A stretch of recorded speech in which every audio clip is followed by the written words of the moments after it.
hate saying this. I understand how good my team is this year, but I got to be honest with you. I think I'm losing this week, and it's not like I just don't like my matchups. I think this is the week I lose, but it remains to be seen. I'm still projected to win, but as we all know, Yahoo projections mean a load of shit. So, yeah, I'm feeling a loss. This week. I already told Alsep, you got this one in the bag. I won't say it on the chat, but yeah, I think I will be handed my first loss this week. Are you not embarrassed at yourself? Have you no freaking shame? So that was Mocas. Previous this week 5 matchup with Alsav. We forgot to bring it up last week's podcast, but we thought we'd lead off with the ultimate duking session with Mocas just doubling down every sentence. You know, I know my team's great, but this team I'm going to lose. I don't feel it this week. My matchups are bad. I'm going to lose this week. Obviously, he beat Alsav, put up 153 last week. But it doesn't end there for Mocas. Keeps going. It keeps going, unfortunately. He started duking again last week to Sherari. We have screenshots from Sherari. We have screenshots in a group chat where he where he mentioned that he's gonna lose. He can't put up points. This fucking guy. Don't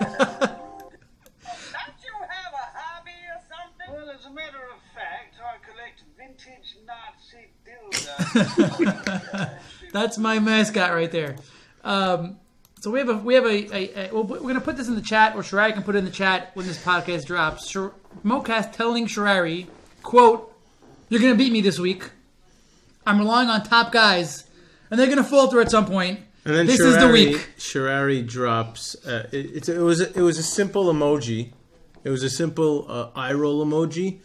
But the way I saw that emoji, I literally saw the eyeballs flying out of the emojis. That's how much of a roll. Oh, is that what you saw? This is what I saw. The James Harden GIF. You know James Harden GIF? Yeah, that's what I saw when I saw that emoji. I literally saw the emoji's eyeballs falling out of his face.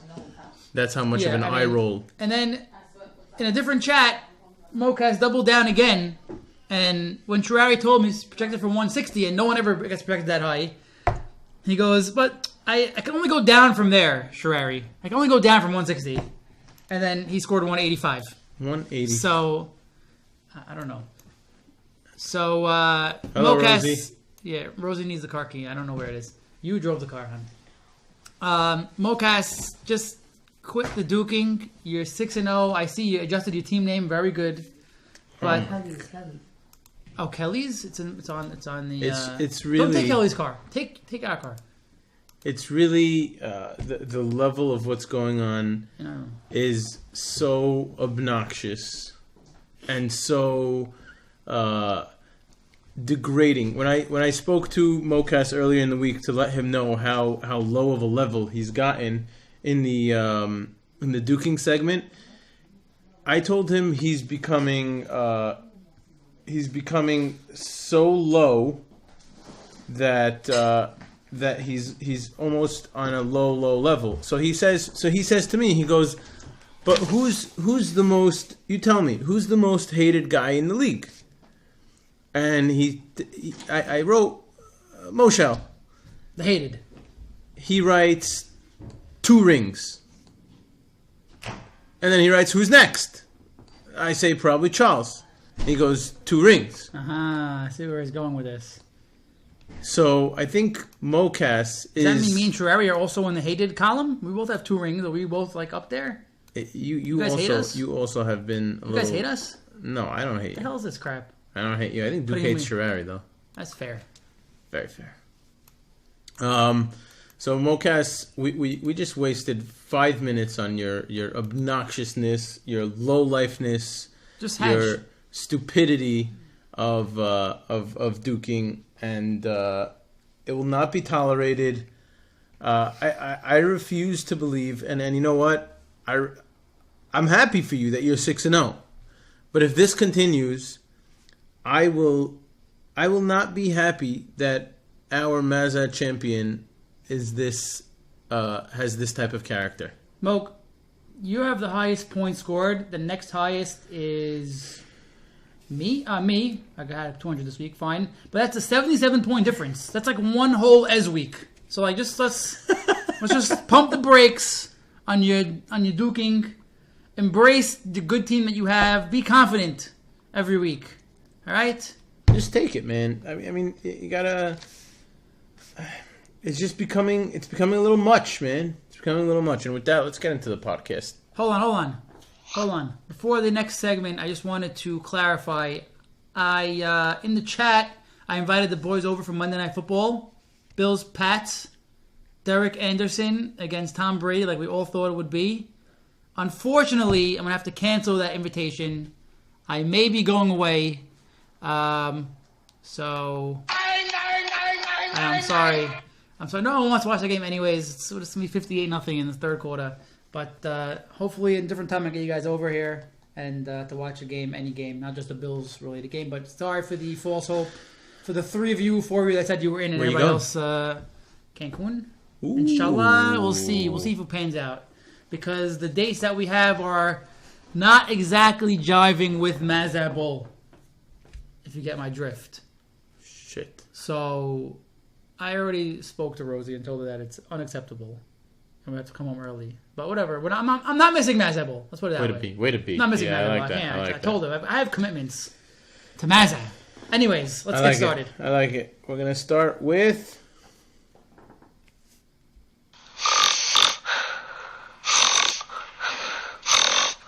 What's the news matchup of the week? What do you got?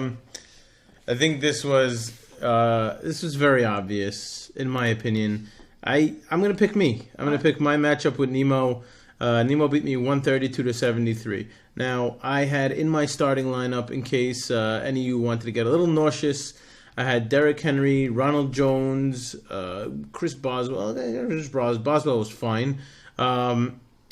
Just the fact that I had Derrick Henry and Ronald Jones in my lineup, that was enough to say, you know what, Yoss, you're taking the loss this week. Nemo's team had a nice week. He pretty much went average. I think 130 to 145 is average in this league. And Nemo went average. My team was completely anemic. Even my top rounder guys were anemic. AJ Green, who has a great history against Pittsburgh, who was actually a DFS play this week, put up 12 points. I'm not complaining about the 12 points. I think the 12 points is solid. I'll take it. I could have used a little more. Deshaun Watson, 4 points. Blake Bortles, 9 points. Kittle, 5 points. 3 Ronald Jones, 3 Derrick Henry. I put up 73 points. My matchup was over before it started. I called it last week at the lock of the week.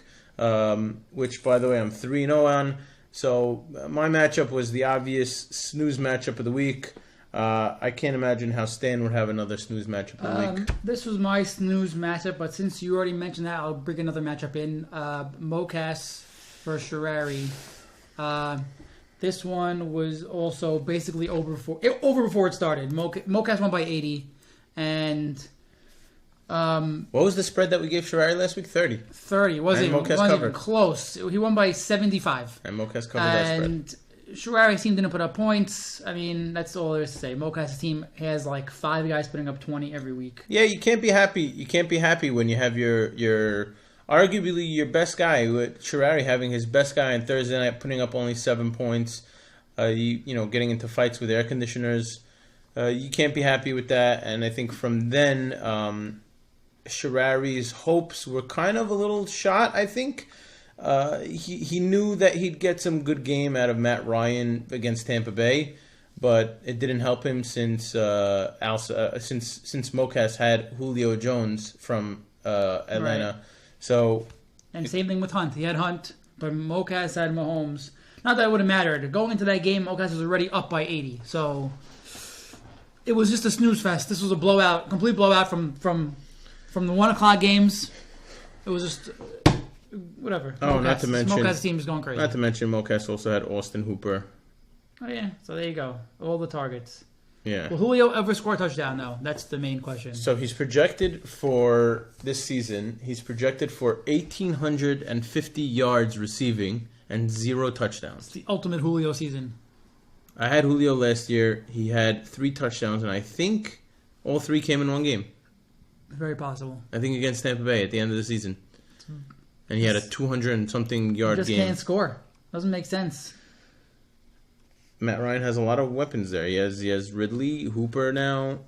Oh, Yes. yeah, but he has Julio. He has all these guys. He's throwing his guys over Julio. Julio's Julio. And then he has Sanu, who just keeps Sanu keeps producing. Keeps producing. What's Sanu? What's Sanu with you? All right, that's our snoozes. I mean, Yeah, that was just 2 kind of blowouts and, no action whatsoever. none, and didn't like it at all. But that's what you get.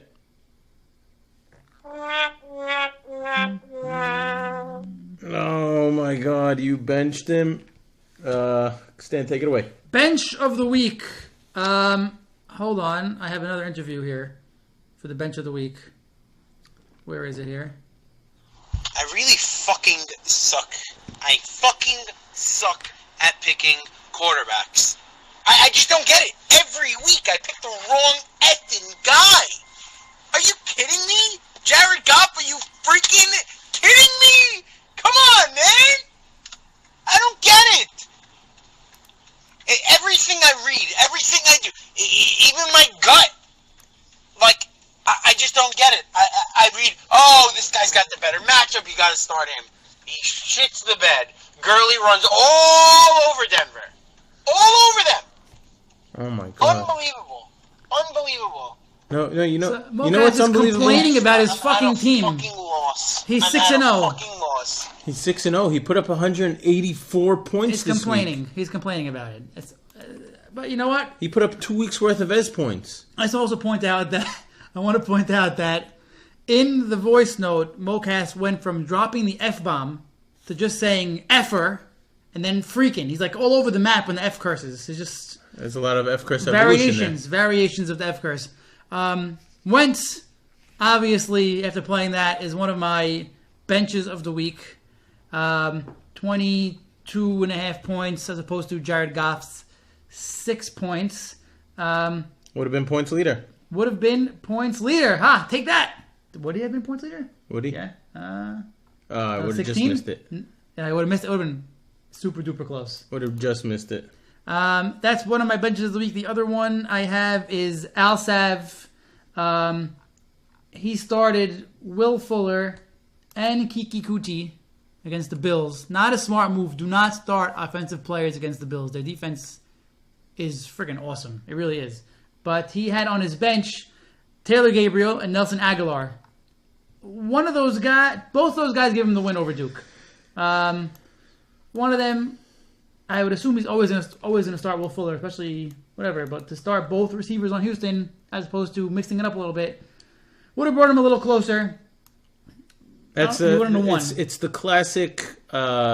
We have to put this guy in our lineup because spent $18 on him because we gave him a big contract. Yeah, thing. exactly. He's Kaz Matsui. It's a Kaz Matsui Jason clause. Bay. Jason Bay. All Mets. All Mets. Motherfuckers. Mets clause. Those are my two Guess guys of the week. Who would have won his matchup Hmm. if he placed Tariq Cohen in his lineup? Now, My lock of the week last week.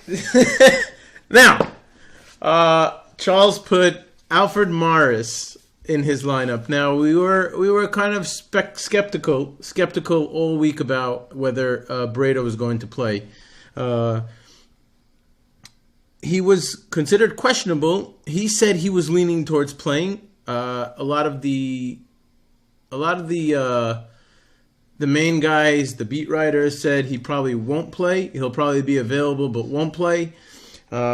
Breda ended up playing. Alfred Morris, what I imagined him and what happened in that game was, do we remember in Rookie of the Year, the movie, when the guy locked himself in the Oh, yeah. in the equipment closet?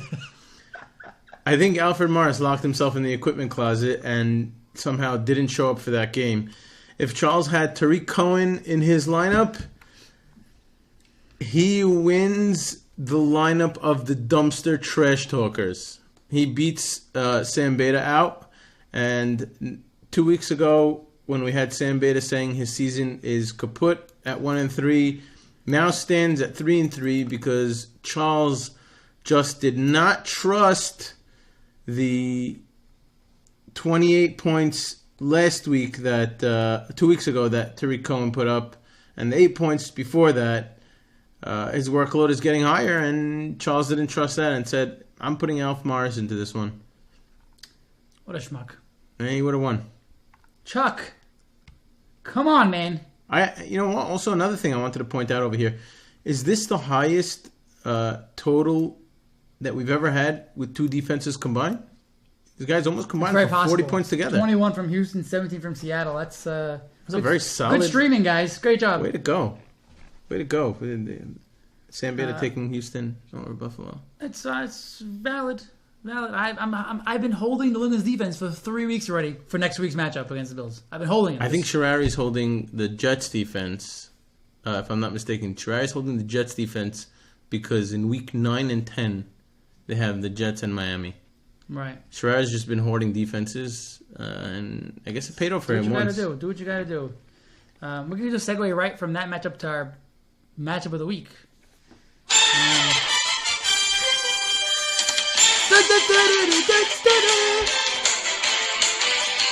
Wait, we play the since it was NBA yesterday, the opening day, we could play the NBA version. I don't even know where you're sitting at.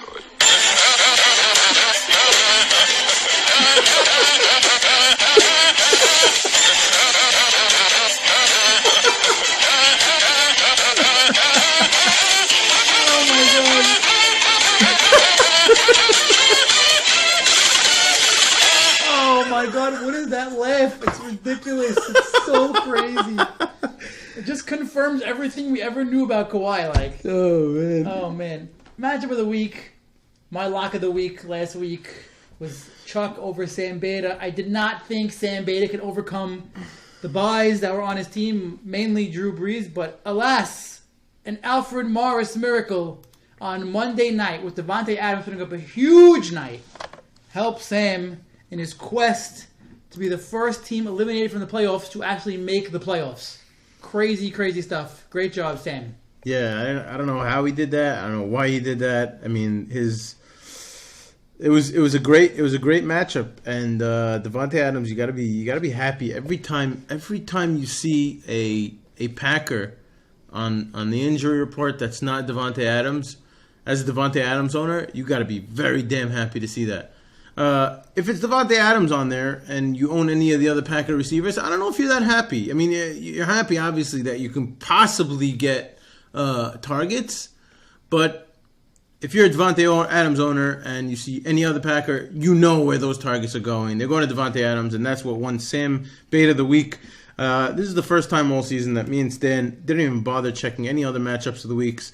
I had Sam and Charles for the matchup of the week also. It was a game going into Monday Night Football. Yeah, it was Devontae against Alf plus 17. Yeah, or something like that, right? And Alfred Morris completely fucked Charles up. Yes, that was fun. Took him to the shed, and that's what you get. And that's what you get, Charles. Sam, this is a public call. This is a public call because going into Monday night, if I'm not mistaken, Charles was projected to win, and we all know Charles perfectly well. This is a public call to put into the group any voice notes or voicemails or texts that Charles sent you in those 24 hours from when Sunday Night Football ended up until when Monday Night Football ended. We want to see the dirt. We want to see it. You know, let your dirty laundry hang out, as they say. Nice. You know, we want to see it all. And we know what Charles is capable of.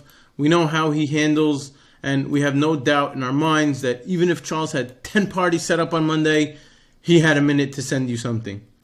So we'd love to see it, and let us see it. Let us know what you have there. we are going to go straight into... Ooh. Bust of the week. Bust of the week. Oh, man. Sorry. Yeah, I'll hit it off. I had a few busts of the week. I see my matchup was really disgusting. It was atrocious.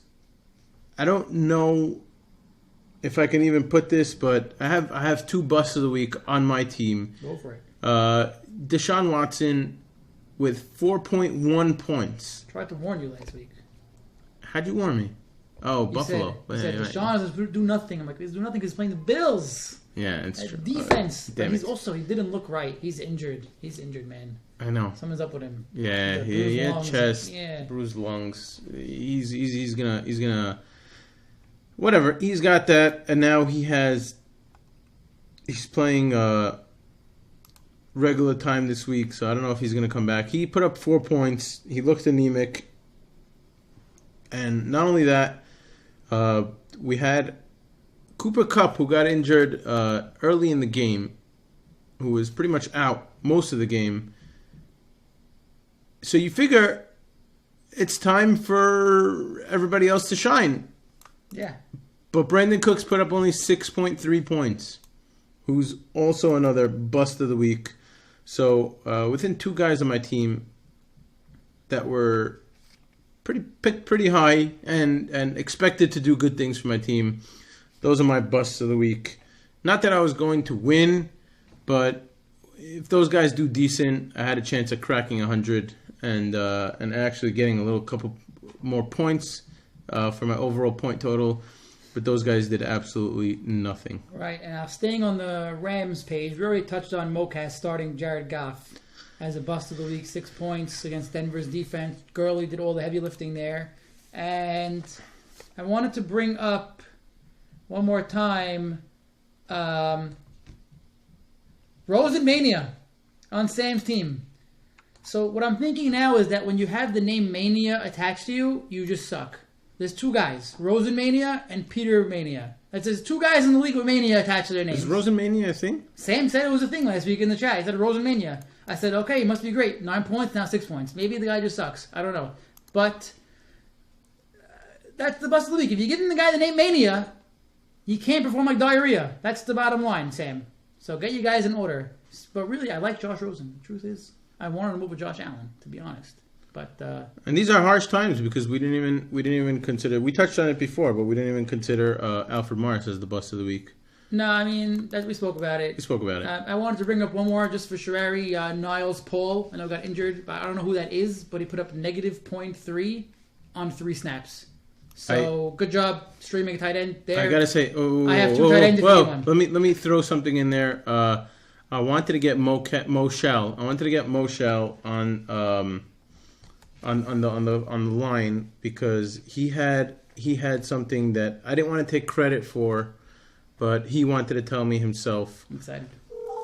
He wanted to put it. I don't want to say it myself. What he came up with over the last few weeks. Yeah, this is gonna be great once you guys hear this. Hopefully Moshel answers his phone. If not, he gets the credit. I'm gonna say it, but he gets the credit. Amar Moshel, Amar Yossi. Amar Yossi, Amar Moshel. Amar Yossi, Amar Moshel. Oh, what the fuck is with you No guys? one answers the phone. God damn it. Moshel, what are you doing? You told me Jacqueline's not home tonight. You told me Jacqueline's not home tonight, so you're home doing nothing. Solo time. That's some solo time. So Moshel pointed something out to me this week. Actually, today he told it to me, and again, he deserves the credit because he's the one that looked it up. Over the last 4 weeks combined, Sherrari's tight ends have a total of minus 0.13 points. Wow, really? What? Is that true? Yes. I'm looking it up right now. So, in week 4, Sherrari started a tight end named O.J. Howard, who put up 0 points. In week 5, Sherrari started a tight end named Austin Safarian-Jenkins, who put up 0 points. Amazing. In week 6, Sherrari started Niles Paul, who put up -3 points. So in the last 3 weeks, not 4 weeks, sorry. Let's see who he started in week 4. Week 4 he started. Did I mention Austin Safarian Jenkins in week? I mean OJ Howard in week 4 also. Yeah. Okay, fine. So That's crazy. Week 3. Sherrari, both of us have 2 tight ends. Let's make a deal somehow, some way. So Sherrari's last 3 weeks combined, from week 4, 5, and 6, his tight ends have had -3 points combined. Wow. That was Amar Yossi Amar Moshal. He gets the credit for that one. And yeah, I had to throw that out there. That's crazy stuff. Do we have the Dag made us a beautiful drop. He made us a beautiful drop. I didn't want to put. Should we call out Mocas for that drop? Which one? The one you sent me. The shitty drop? Why not? Oh my god. It's rough show for Mocas. Oh my god, it's a rough show for Mocas, guys. I just want to make it very clear right now. Please shade your ears for this. Shade your ears. Shade your ears. You say goodbye, and I say hello. Hello, hello. I don't know why you say goodbye. I say hello. Whoa, whoa, I do want to say that I love that he has a British accent in the song. I think it's fantastic that he really goes in character. I told him, you go in character for your song. I think it's great. Oh, that's rough. No, that was. Oh man, Moke, we love you, man, but just come on. Oh man, that was. By the way, that was Mocas's 4th try. So you know, he sent me 3 other voice notes before that. Dak made me the drop. I don't know where it is. Oh no, I can't. We'll use that later. I think we used that in the podcast yesterday. Yesterday's podcast. Dag made me a drop for Goodbye Hello, and I can't seem to find it. Sing So again? Hello, hello. I don't know why you say goodbye. I say here we hello. go. Hello, hello. No. I don't know why you say goodbye. I say hello. So he didn't send it. Hello. So I looked at He didn't send me the. Oh, here it is. It didn't download. You say goodbye, and I say hello. Hello, hello. I'm pretty close to that song. Don't know why you say goodbye, I say hello. Hello, hello. I don't know why you say goodbye, I say hello. All right, poll. Please send in your votes to the Mazza group. Whose was better, Mocas or the Paul McCartney's? Or me. Or Vote for Stan. me. Or Stan. So that's a 3-way poll. 3-way poll. If you have your own rendition, feel free to send your own hello goodbye so we can vote on you as well. Might want to hear how Nemo sings it. Yeah. Nemo, get some guitar in there. So I think Nemo can top all those. Waiver wire show. Speaking of Nemo, oh man, for me, I remember this is one thing that seared into my head. Something Nemo always said to me when I was first beginning my fantasy journey years ago. He said, "Who the fuck cares about Fab?" And he's kind of right. I hear where he's coming from. He's kind of right. Because if you have a potential starting running back that's available on the waiver wire for a high-octane offense team, spend on him. I put in my bid for Wendell Smallwood. I think I came in second, if I'm not mistaken, for Wendell Smallwood. I put in $36. I woke up in the morning thinking, yeah, it's mine. I'll get Wendell Smallwood for $36. All the other websites and all the articles that I was reading were saying, go between 15 and 20% of your fab. I had $106 at the time, so I said, I'm going to spend $36. I wake up in the morning. Mimo spent $53 on Wendell Smallwood, which Amazing. prompted me to channel my inner Vegas and put out a a prop bet. Who will have the higher total? Wendell Smallwood spent dollars from Fab, or Wendell Smallwood's total yards in Thursday Night Football? Nemo spent $2 more than the amount of yards that Wendell Smallwood put up, and he will be my waving goodbye for this week. Now, we could even add another prop now. Amount of dollars spent on Wendell Smallwood versus total fantasy points for the rest of the year. It's got another 10 weeks. He's got over $100 spent on him in the last 2 seasons. I'm saying this year. This year. Smallwood, $53. Will Wendell Smallwood have 53 fantasy points for the rest of the year? He had 5 last week. Okay, I think that's a great bet. I don't know. What do you guys say? Let us know who you're betting. Press pause right now and go to the Yahoo, the WhatsApp chat, the group chat, the chat room, and spending on my. Go on the WhatsApp chat and let us know who you are putting as the total 53 fantasy points for Alfred Morris for the rest of the season. I renamed some of the stuff, so I see. All right, is that your waiver? That's my waiver of the week. So, piggybacking on that, I want to pat myself on the back for taking Corey Clement like 6 weeks ago for $15. Turns out it could be a better pick, definitely better value than Wendell Smallwood. If they're splitting the work, I think Clement's actually better, so hopefully he gets the bulk. I also had Moshal taking Ito Smith or Ido, whatever the hell his name is, $1. And then now Monday comes out, Freeman's out for the year or for an extended period of time. Ito Smith now has a lot of value. Moshal took him last Thursday. Good stuff from Moshal. And I wanted just to point out one more.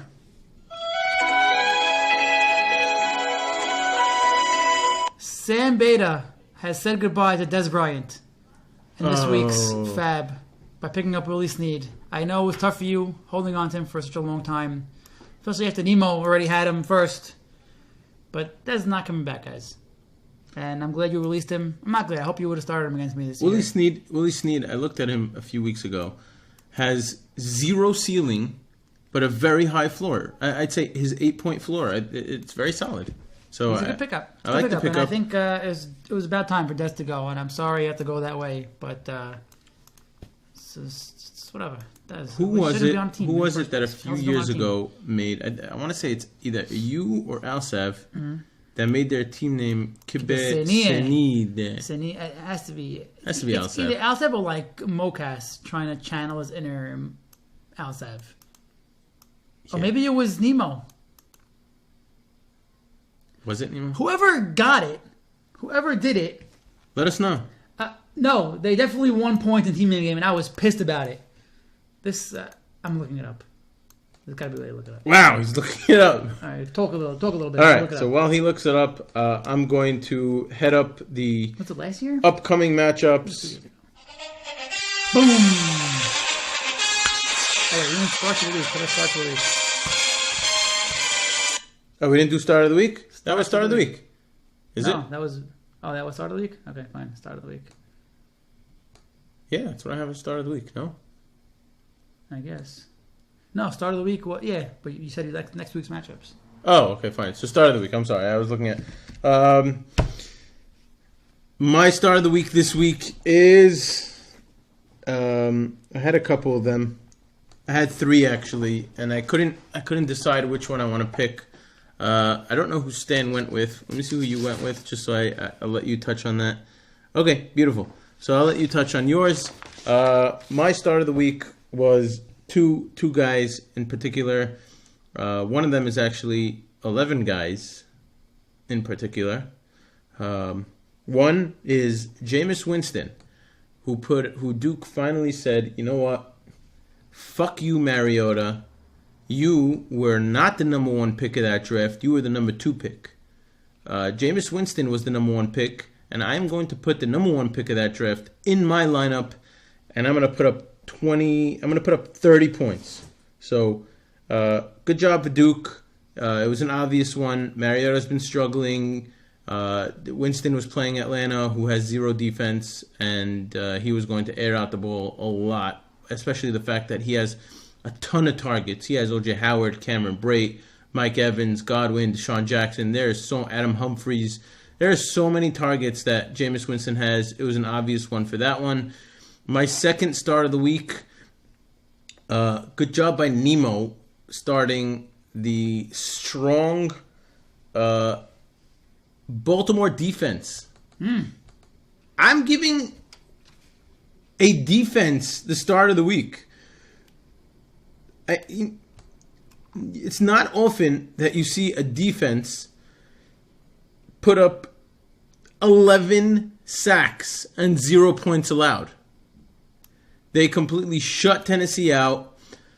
Nemo had 21 points from Baltimore, and I think that is part of that start of the week that propelled Nemo to beat me.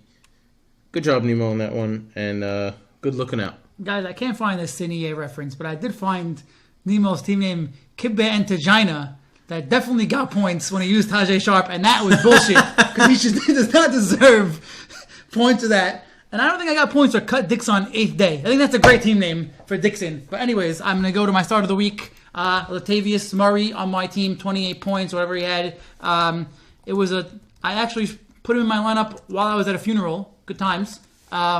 When Dalvin Cook was declared out, he was originally not in my lineup, and I had a hard time trusting him because he's getting these great matchups and all the touches, and he's doing shit with them. I said, I'll try one more time. Arizona's terrible. It panned out. 28 points. Great. One more. Mo Shal, congratulations on starting 2 quarterbacks. You did it. See how easy it is to win? Start 2 quarterbacks. Mo Shal's now 2-4. And the splits are Moshal is 2-1 when he starts 2 quarterbacks and 0-3 when starting 1 quarterback. So Moshal, I have given you the recipe for success. You don't really need it. You have history, but this year at least, you know what to do. You want Russell Wilson, by the way? Offer me a trade. Okay. Good job, Moshal, starting 2 2 quarterbacks. quarterbacks. We're beating it up a little bit. It only took a Congratulations. few weeks. Congratulations. Only took a few weeks. I mean, we're proud of you. We really are. I mean, you learned what winning was like again, and we're kind of happy for you. Any kickers? There was no kicker segment this week. No kickers. Even though Al-Sav scored 0. Good job, Al-Sav, on kicker. Didn't mean anything, but yeah. Lock of the week for next week. We're going to go quickly through next week's matchups. We're hitting 37 minutes right now. 38 minutes. Let's go through next week's matchups real quick. My lock of the week. And just to put out a little note that I am 3-0 in my lock of the weeks. Just hit me up if you want me to make you my lock of the week. I am accepting. I have Fab and QuickPay. QuickPay.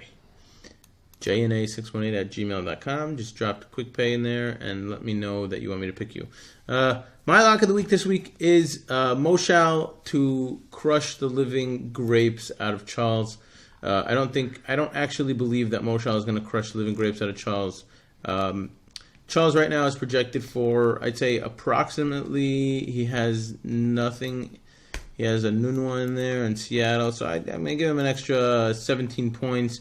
He's projected for 120 versus Moshal's 130, 131. Eli Manning is playing Atlanta. I think Eli balls. Josh Gordon is somebody that I like to pick up on. He went from 2 targets his first week with the Patriots to 4 targets the next week to 9 targets last week. Although his point total didn't show it at 6.7, Josh Gordon is a rising star over there in New England. I think Josh Gordon breaks out this week, and Eli Manning will have a good week because he is playing Atlanta, and even if he's playing behind, we always see it that whenever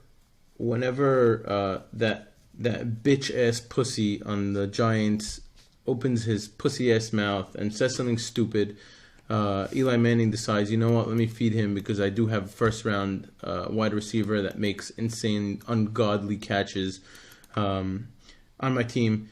Mixon is playing KC. I haven't been really impressed with KC's defense this year. And Charles's team, I'm not impressed with at all. I'll point out just a few things that he has that I don't like. Mike Evans, I wanted him from Charles until Me too. Until I realized something, that maybe these are the actual numbers that we're going to see from Mike Evans going forward. I don't think he's going to go for 7 points every week, but I think the days of Mike Evans getting fed are over. There's a lot of guys in that offense that really deserve the ball. Cameron Brate, who was Winston's guy, only got 1 target. O.J. Howard is a rising star. Chris Godwin is a rising star. Adam Humphries, who always, for some fucking reason, gets targets in that team. He's a white wide receiver. Why the hell are we throwing to him? Deshaun Jackson, who's never got a rapport with Jameis Winston, is out to prove something. I'm not a huge fan. I think Evans is still wide receiver 1. I don't think he's going to be given the numbers that he normally gives. The rest of Charles' team just sucks. Kenyon Drake, Adrian Peterson, Greg Olsen. Charles thinks Greg Olsen is going to be the Greg Olsen of old. I don't see it. Enunwa, who does Charles have on his bench other than Enunwa? He's not even starting anybody. So it's going to be Jamal Charles probably, who might actually be worth something this week, because I did read that Yeldon and Fournette are not feeling 100%. But then that wouldn't even put Jamal Charles as the first guy. They had another guy ahead of him. But I don't see Charles pulling out a win here. Moshel's my lock of the week. Good pick. My lock of the week. I think my locks of the week are 0-3. I'm tired. It's called the Kiss of Death. Kiss of Death. This is the Kiss of Death. I'm taking Sam Beta over myself. We'll try again. Maybe I'll get it right, but hopefully it's Kiss of Death. But I think it's a pretty even matchup. Can swing either way. I'm picking Sam as the lock. The matchup within the matchup is the Jets-Vikings game. Sam has Darnold, Bilal Powell, and Robbie Anderson. Bilal Powell. And I have Kirk Cousins, Dan Bailey, and Minnesota's defense. So let's see how that plays out. Which team gets the better of who? Why do you keep doing this? What do I do? Why do you keep... I'm doing nothing. I'm embracing it. Call me Mocas. I'm embracing it. It's becoming a little much for you doing this. I can't win. I can't get a win here. I'm 0-3 picking locks, man. I'm going to embrace it. So you're just going to keep picking yourself as your opponent as the lock of the week just so you can put yourself in the win column? If that's what it takes, man. Sell my soul. That's what it takes. You do the same thing. I know you. You would do the same. If you saw it was working, you'd do the same thing. I'm dirty. Damn right you're dirty. I'm dirty. I gotta admit. Now, my upset of the week is... I don't think I have a drop for the upset of the week. Did we? I don't know. We have a Rocky? I have no idea what the upset of the week will be. I don't think I get anything. Let's see. No, I don't have any. That's all right, fine. That's cool. No, this was it.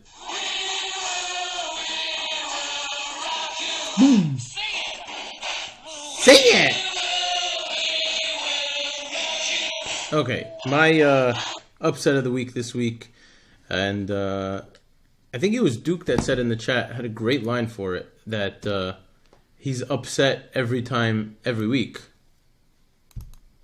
My upset of the week, he's got to somehow get a win somehow, no? Who? Ez?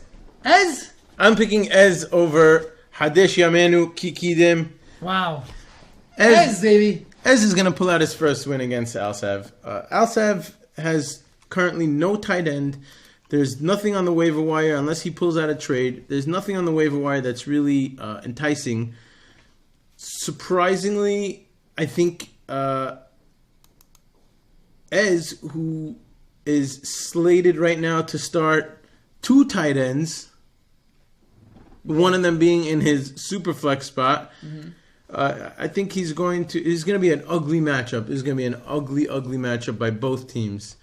I don't think I'm going to say I don't think anybody reaches 120 here. But I think Ez will pull out the win.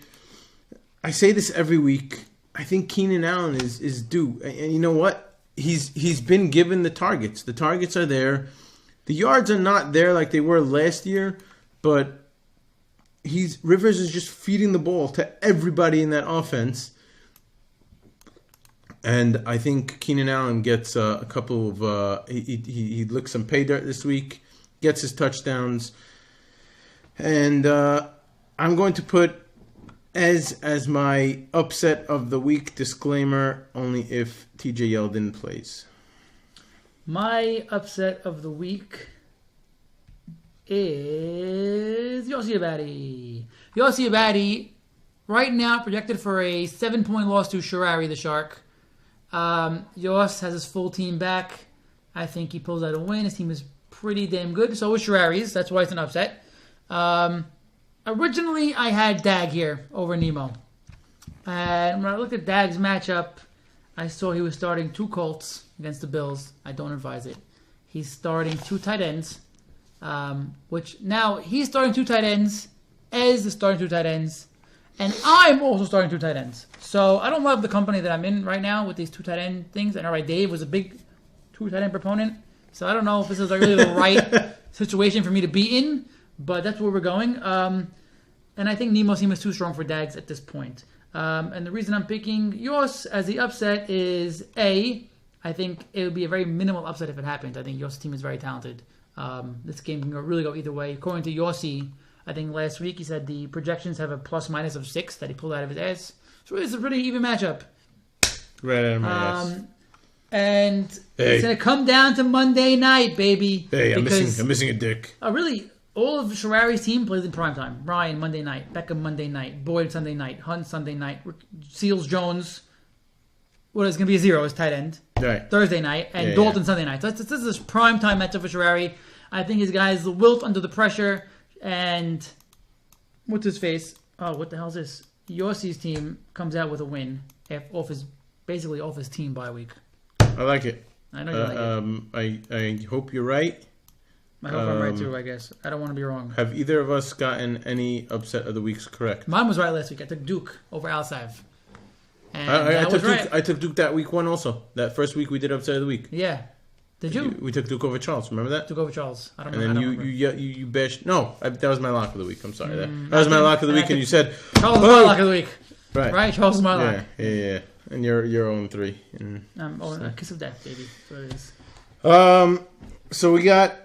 I just want to say something, guys. Just the dedication. I wasn't going to tell you guys, but just to so you guys know the dedication to how into it we are with the podcast for you guys. Last night, I noticed 2 things. That one of them I just noticed just now as I was getting ready for this podcast, and I was plugging in my microphone to my laptop. I was thinking to myself, I was like, did I don't remember plugging in my microphone yesterday. This seems like a new thing to me for this week.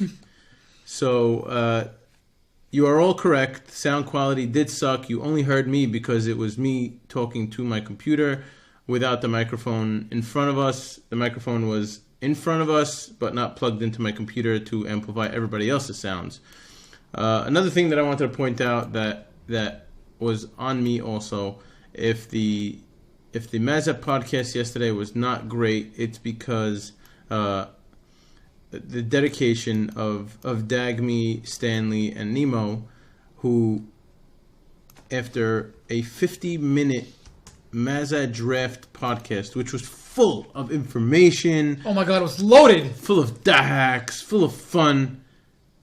After the podcast was over, I realized that I did not press play or record button, and their inner cursing me out, outer stayed for another show where we recorded in half hour. Obviously without a microphone, so that even sucked even more. I'm sorry, guys. Terrible. But we do have the Mazza Bowl teams are set. I'm sorry that the Mazza Bowl draft was not up to par. I really am sorry that didn't work out the way it was supposed to. But I'm proud of the way we did it. I'm proud of these guys for staying and not letting me down. And I think the Mazza Bowl is going to be a phenomenal game. I said I was going to work on spreads and odds. I'm still working on that. I'm waiting to hear back from Dag. But I think we know one thing for sure is that we're all going to completely rock in this one. And we're just going to... It's all of us are just going to fly. Including Nemo's balls. Nemo's throws. Bro, get the fuck out of my house with this shit. Get out of my house. Fuck out of here. Team Homo Monster. Get the hell out of here. Hey guys, I'm missing a dick somewhere. Get the hell out of here. Oh, here it is in my asshole. In my own house. It's in my asshole. Unbelievable. Boner. Boner, Andrew. Triumper. And I don't know. You get in there. You need some more tuning up. I will. I still didn't watch the last episode. I refuse to watch the last episode. Man. Breaking news: Don McGahn departs as White House counsel. Yeah, what does that mean for us? I don't know. It's kind of annoying for Trump. Don McGahn will be leaving in the fall. All right, cool. This guy's council is falling apart. We don't know what to do about it. And any parting words? No, I'm good. We'll see you guys next week. Woo! This one actually recorded. Thank God.